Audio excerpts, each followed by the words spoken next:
So you claim that Big Brother can read. Big Brother 2.0 is racist.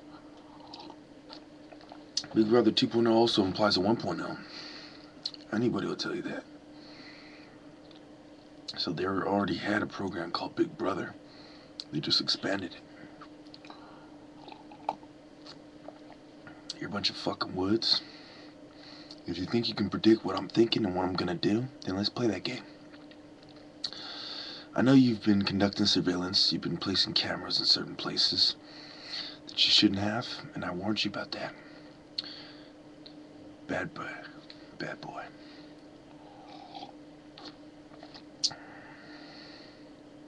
Big Brother also implies that you're somebody's son, and I work for the creator who is nobody's son. And you have now been sunned.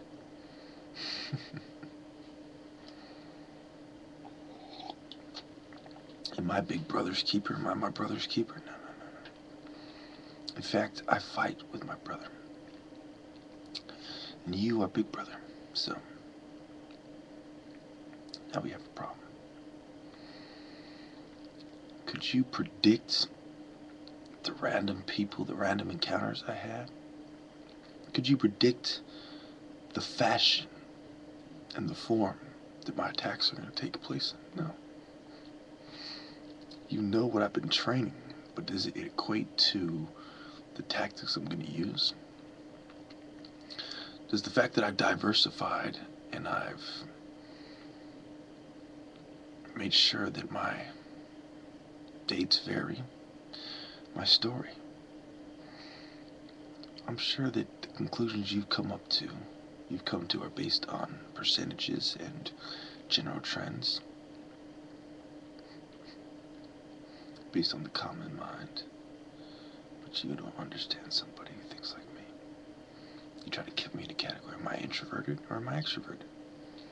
Am I an introvert because of this reason? Am I an extrovert because of my videos? You don't know where to put me. I don't believe that you understand what my plan is, and my plan is going forward. But nice try, though. Nice try to scare me into submission. I don't believe that your technology has reached the point where it's hopeless. I do not believe that. And I don't think Iran believes that either. Nor does Russia or China. So, your global military industrial complex does not impress me, and I'm ready to continue the fight. All my decrees have been set. I could, of course, have been joking about them for the sake of legality and disclaimers and whatnot. But only my closest groups understand.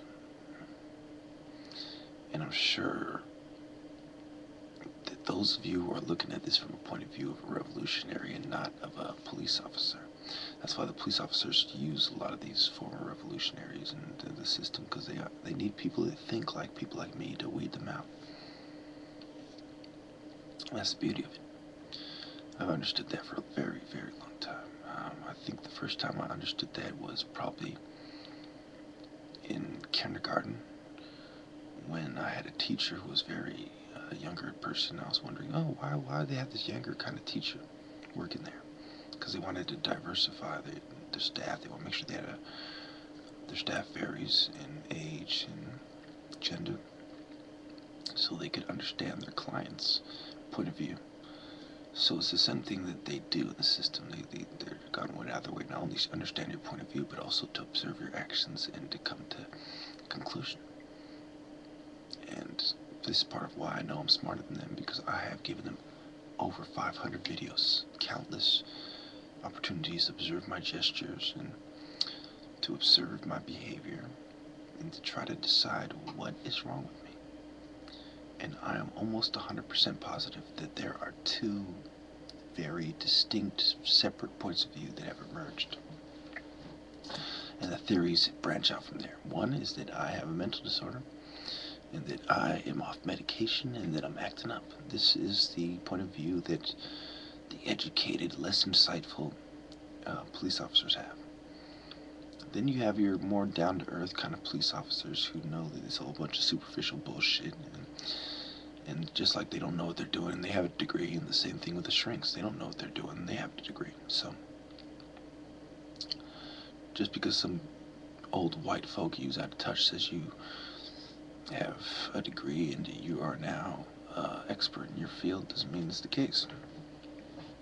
So now we see who's right. Am I right? I predict that you won't make your move anytime soon. You lack the evidence. All you have is theories. And I also predict that as you're trying to gather more clues and gather more evidence, that you'll be very frustrated.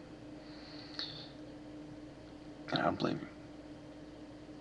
I went to every complex in San Jose. I've walked on every street.